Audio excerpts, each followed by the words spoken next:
چیکار داری می‌کنی؟ این آب انبار بوده، حالا میشده استرخ سرپوشیدم حساب کرده. بعد یه چیزی من اینجا پنهان کردم.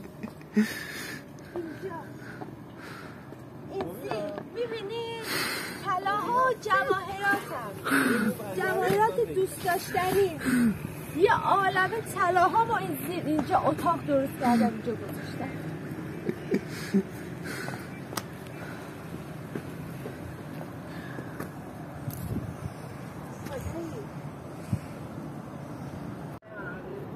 خطرناکه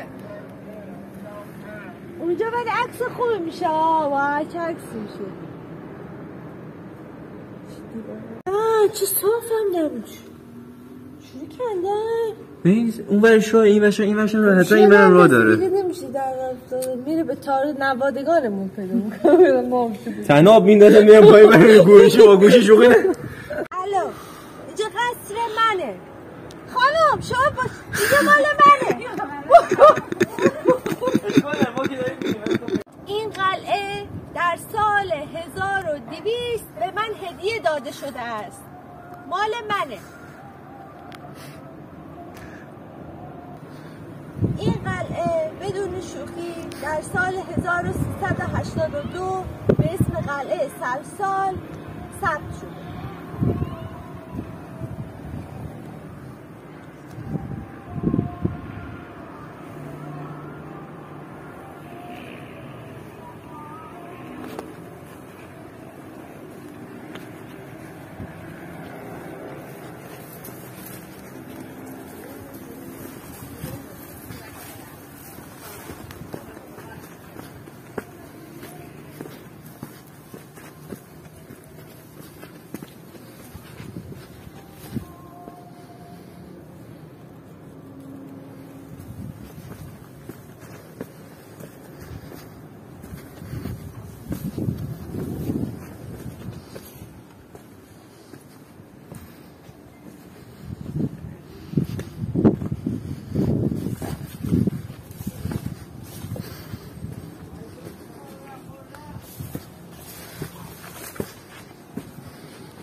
کره زمین تصور کنیم. این قلعه رو که فتح کردم میرن قلعه روم هم فتح میکنم.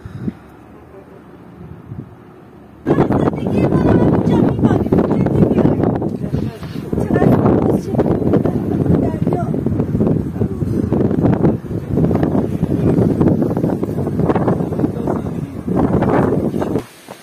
بریم آبشار بیسادار.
سلام اومدیم جاده بیسادار.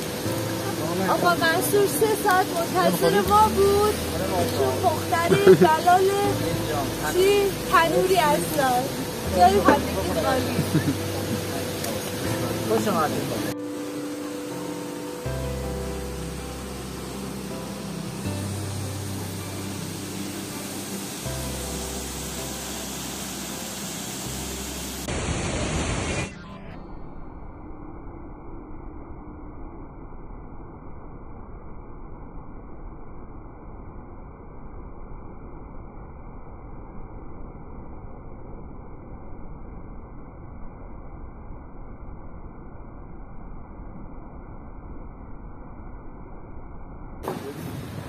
کنسل کن بالا چی کار میکنی داداش؟ الان میگه اگه بیای این جاده بلال نکنی حلالت نمیکنی